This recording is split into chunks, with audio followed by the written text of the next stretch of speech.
الله تعالى وبركاته. راح نخدم برنامج صغير وبسيط وإن شاء الله ما يكونش طويل الفيديو.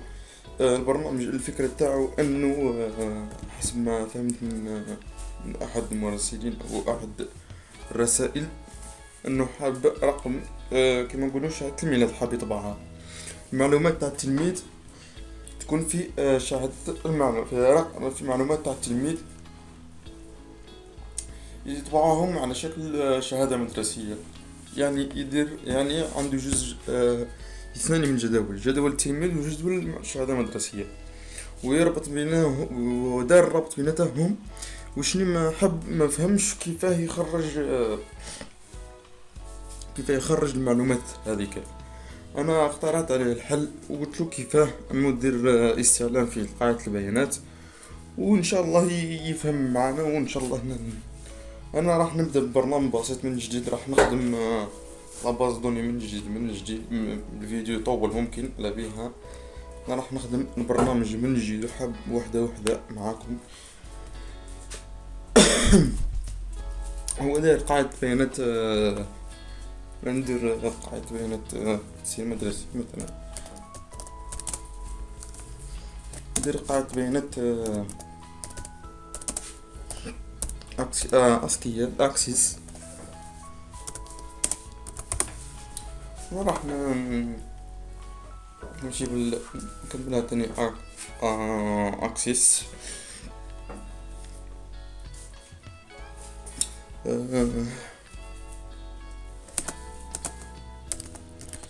انا درك ما عنديش نموذج تاع قاعدة بيانات. راح نكري زوج جداول اللي هي نكري زوج جداول ومن بعد نرجع نكمل التصميم. انا خدمت جدول التلميذ. راح نحفظو دركا، درت معلومات بسيطة جدول تسمي التلميذ.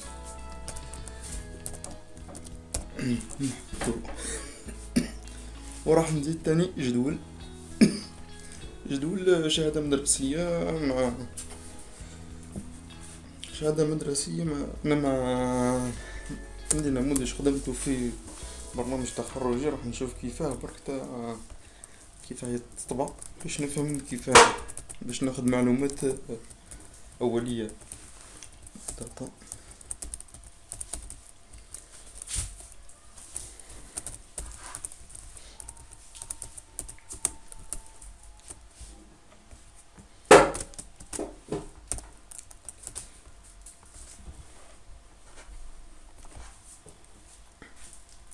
أنا راني خادم حاب نموذج باش نخدم بيه، حاب نموذج طباعة نخدم بيه.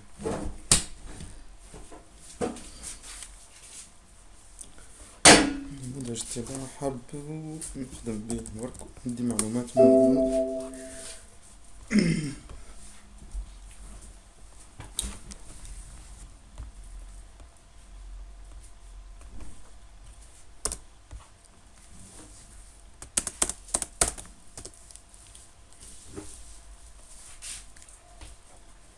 عندك الاسم واللقب تاريخ ميلاد. نقولو مثلا المؤسسة، نقولو هنا في رمز الشهادة.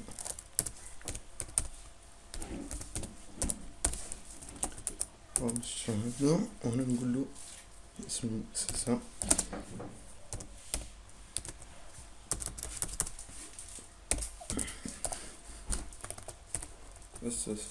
نزيدو القسم. انا حاب نبين انه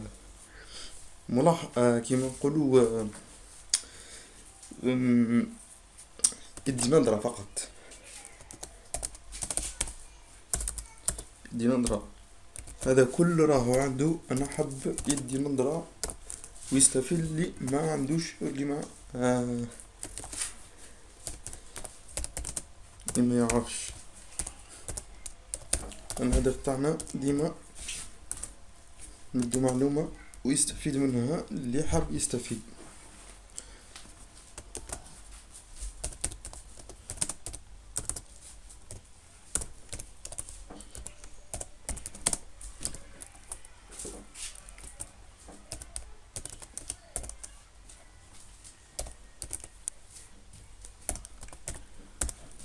ومن بعد نديرو اسم رمز التلميذ أو رقم التلميذ. التلميذ هو الصح. نديرو هنا رقم، ورمز الشهادة نديروه تلقى الإمام هو باش ميشكلناش إشكال من بعد. الشهادة نسموه الشهادة.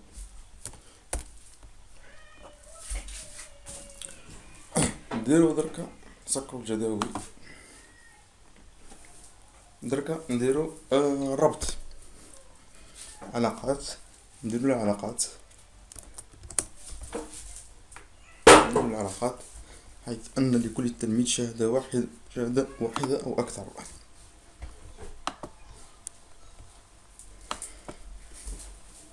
فرض تكامل علاقة رأس بأطراف، وبعد نديرو إنشاء. هذه هي. ومن بعد نحفظو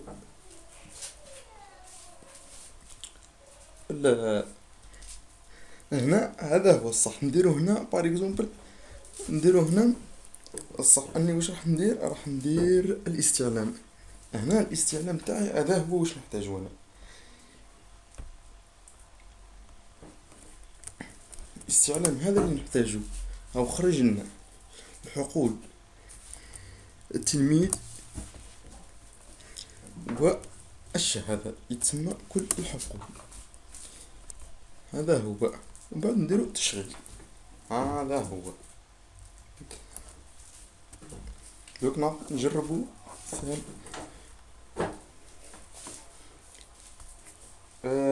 نحفظ الاستعلام ونسموه شهادة مدرسية. نقولو شهادة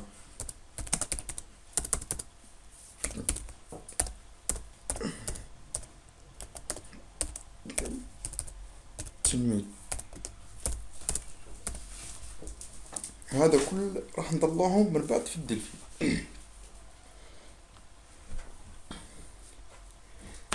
راح نديرو مثال هنا حاليا هنا في الاكسس. جدول التلميذ بار اكزومبل، نعمرو التلميذ بار اكزومبل، نعطيلو الاسم ياسر. ونعطيلو تاني اسم تاني، نزيدو واحد محمد. اللقب نونو. تاريخ نونو.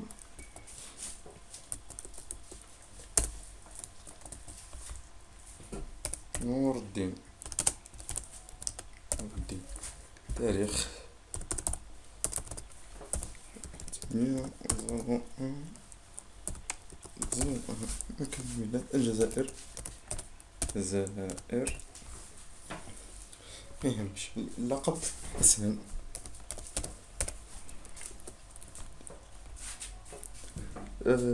نقولو مثلا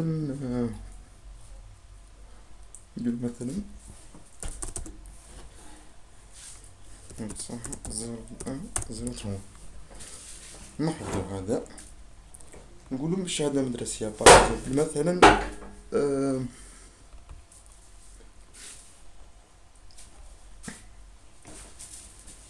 حنا نقولو مثلا نخيرو الشهادة مدرسية. نقولو الشهادة هنا. الجدول الثاني هو الشهادة. نقولو مثلا اسم المؤسسة عنو مثلا عمرو داود، مؤسسة عمرو داود تعليم. القسم مثلا القسم اللي يقرأ فيه راه يقرأ فيه مثلا قسم السنة أولى. رقم التسجيل العشوائي يكون السنة الدراسية مثلا 2020 2021 مثلا. تاريخ الدخول 2020 12 01/01/2020. تاريخ الخروج لا علينا هاد تاريخ الخروج. مي في نقولوا هنا تاريخ الدخول. آه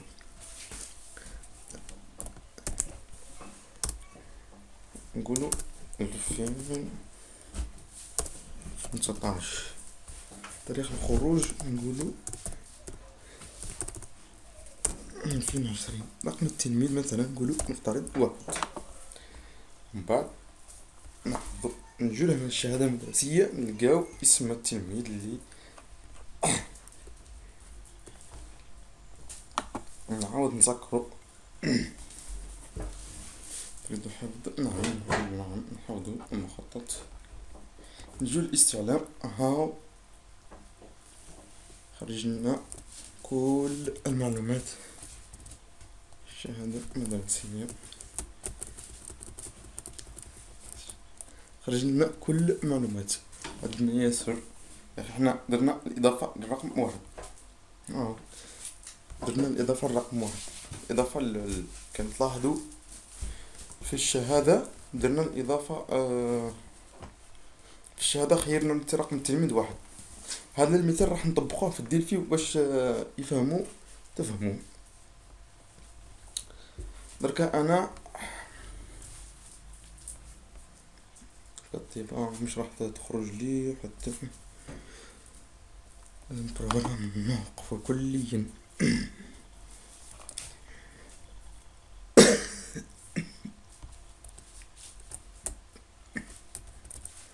انا راح نحاول نخدم نموذج صغير ونرجع في الديلفي. ملاحظة صغيرة نسيت نقولها لكم اني لازم نحفظ قاعدة البيانات بصيغة ام بي دي نسخة 2013. لازم نحفظها بالنسخة ام بي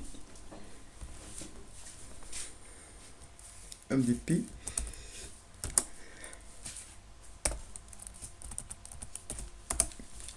نحفظها بالصيغة باش تمشي لي في الديلفي. دركا انا خدمت مازال ما صممتش البرنامج مي راح نصممو مادام راني معاكم. مش راح ندخل في التفاصيل ياسر انها راح تكون واجهة واحدة او 2 ممكن وفيها كلش. راح نخدم نخير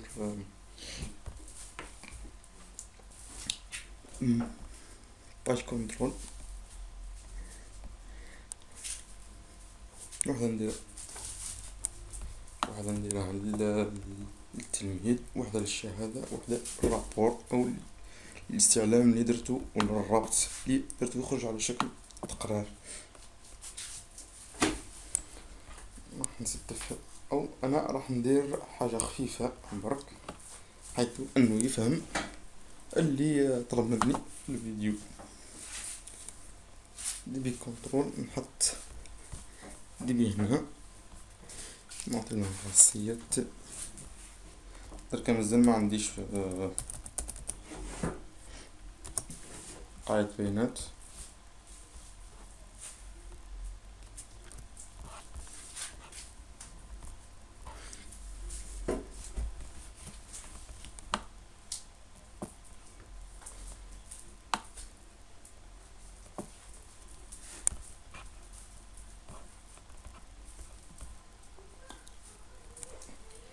مازال ما طلعتش لاباز دون مع قاعدة.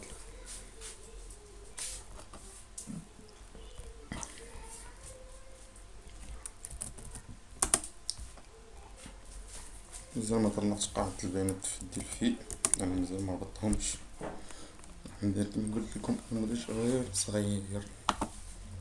نيو بيج نحيه نزيد بيج أخرى. بيج اللي نسميه التلميذ، معلومات التلميذ.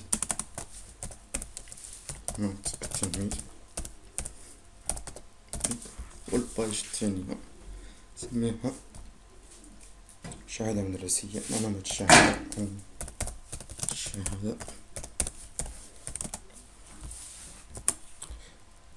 نمط الشهادة علامات الشهادة. نزيد باج أخرى هي للتقرير باش تخرج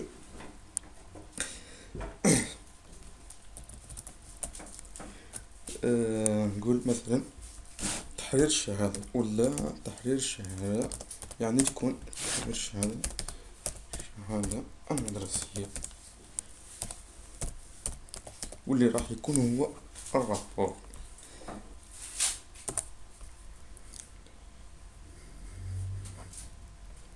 تحرير الشهادة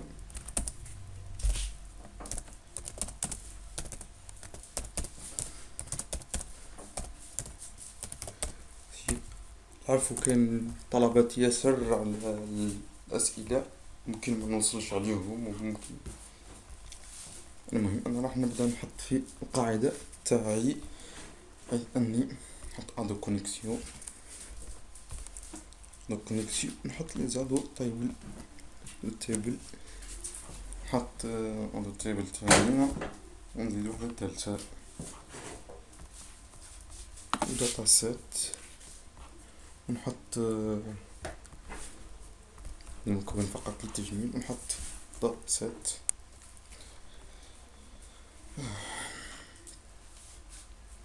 أدو داتا سيت اكسيس بي دي، نحط 3 منهم، كل واحدة نسميها اسمها. درك نتصل قاعدة البيانات من هو اكسيس. عندك الموفر الأول ونخيرو هاي القاعدة اللي هي قالك وي والاتصال تم، من بعد نديرو فولس لوجين بروموت، هادي باش مديرناش مشكل، ومن بعد هنا نديرو ربط ثلاثتهم مع ادو كونيكسيون. ومن بعد نخيرو الجدول، نخيرو التيبل نيم الاول هو تاع التلميذ، نقولو هنا في الادو تيبل نقولو ستودنت ستي دي، وهنا عفوا نقولو ترو اون تو، هنا نربطوه مع داتا ستي سي بون، وهنا نعطيه الاسم داتا سورس ستي دي، يعني باش تمشيو نخرجو الحقول كي نضغطو مرتين هنا، فقط نضغطو مرتين هنا ونخرجو الحقول. نفس الشيء نروحو نربطوها مع، هي مربوطة مع داتا كونيكسيون، ربطهم في 3. هنا نخيرو الشهادة، نسموها معليش مهم 3 في الغرض الشهادة المهمية شهادة، نديرلو كوبي فقط هذا،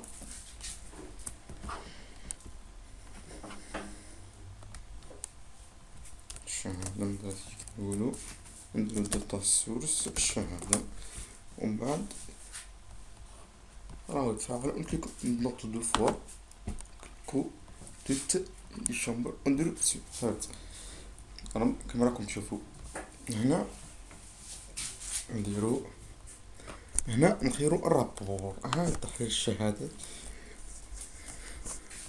نخيرو اسم الجدول الشهادة المدرسية، ديرو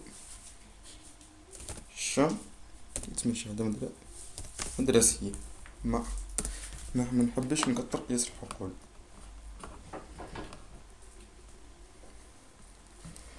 في الرابور ما كان لا تكتر حقول يعني المقلة ودل، هذا ديما نبدأ نخدم به. ممكن راني نزرب اخواني يعذروني اني راني نزرب اللي ما فهمش تبع الفيديو حبة حبة برك ان شاء الله يفهم. دركا نجيب المعطيات تاعي.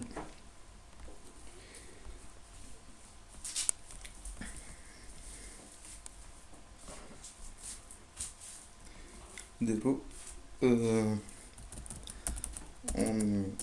اون اون طون بوطون، كبروه، نزيدو نربطوه مع هذا ديبي نافيغاتوار، نحط ديبي نافيغاتوار او داتا سورس.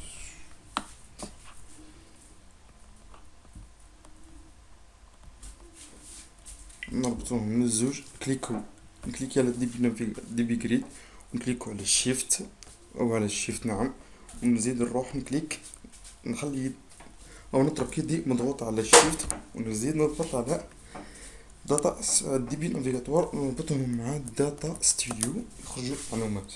كليكي دوفو على ديبي جريد باش يخرجوا لي كل الحقول، باش نعطيهم قيمة واحدة ألا وهي نعطيهم مثلا 200 فلنفترض 150 أقل من 20 حاليا تكفي هذه القيمة. نروح لمعلومات المدرسة، نحط هنا معلومات المدرسة، نحط ديبي جريد و ديبي نافيغاتوار، نعطيهم معلومات الشهادة، نعطيهم داتا سورس الشهادة، نعطيهم في اونلايك بوطون نخرج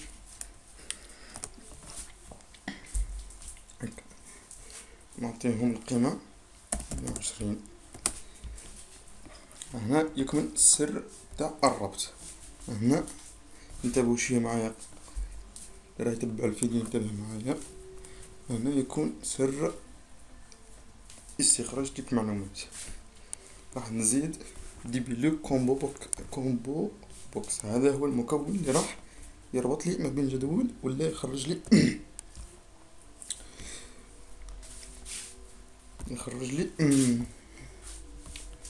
يخرج لي المعطيات. هذا هو المكون، يعني نربطهم مع نجيب يدي الرقم التلميذ. بوه من الخصائص تاع ديبي لو كومبو بوكس انه عنده داتا سورس، يتسمى وين نحط المعطيات. راح نحط المعطيات في جدول الشهادات، هذه وحده، والحقل اللي راح يديه رقم التلميذ، هذه رقم التلميذ. من وين راح يجيب المعلومات؟ عفوا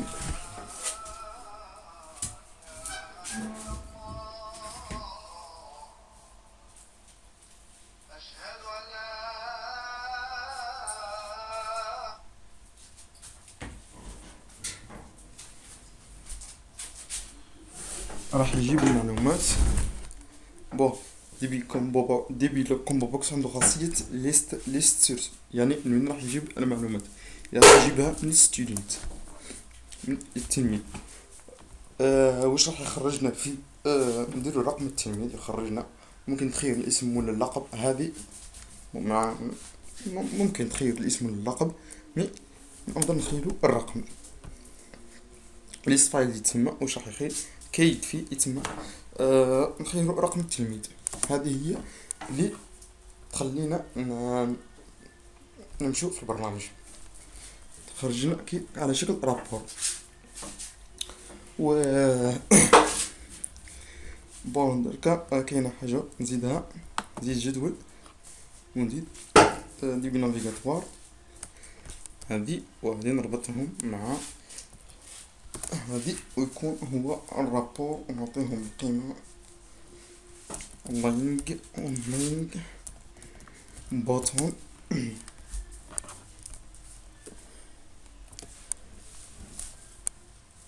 نعطيهم القيمة 83 مادام هو عطى قيمة لنفسه. راح نشوفو التغيرات تاع هذا.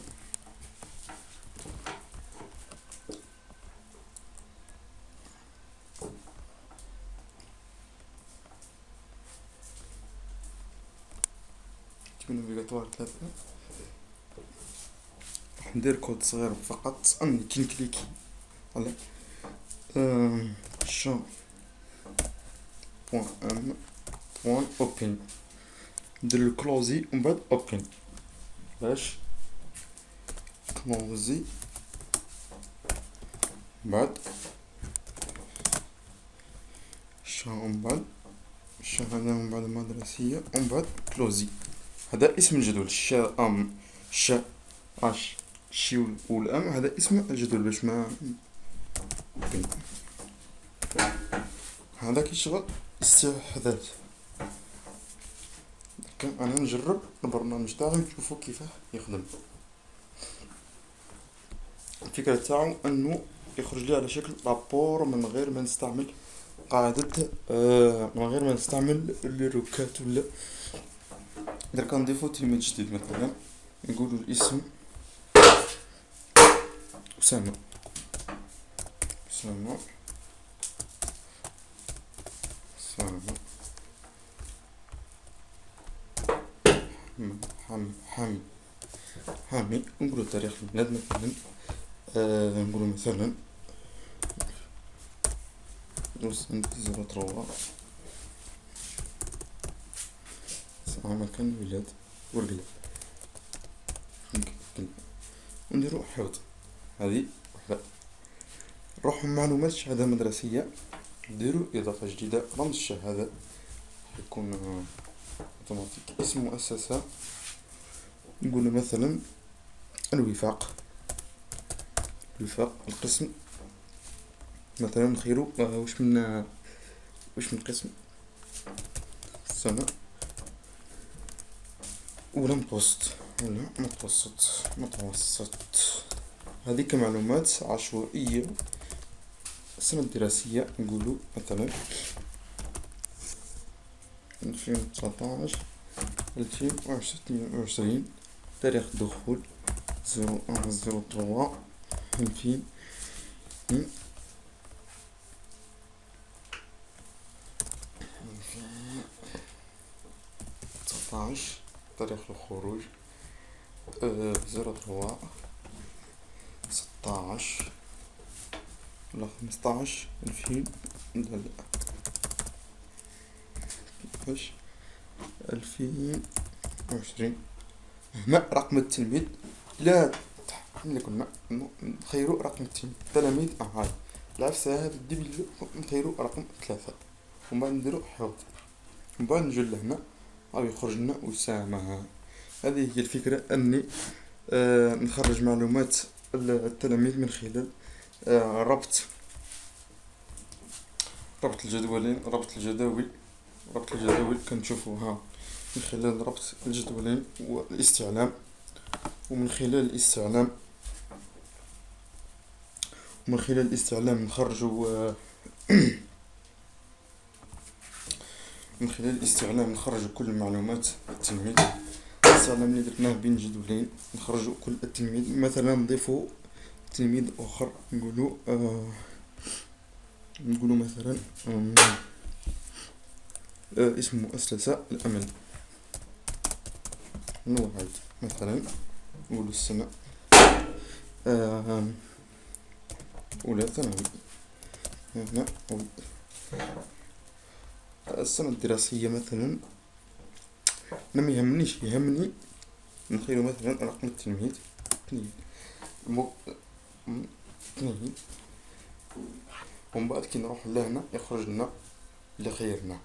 فهمتوا هذاك الكود تاع اوبن كلوزي و اوبن هو اللي راه يدير كي يشغل تحديث، يعني يحدث ولا يعمل عمل اخر. يعني هذا هو السر لهذا الدي بي لوك كومبو بوكس. يوب كومبو بوكس هو اللي يخدم خدمته انك تخير الرقم ومن بعد في الرابور او في التحليل الشهادة او في الرابور كما قلت يخرج لك على شكل استعلام جدول. وهنا تقدر تغير في هذا رمز الشهادة يعني.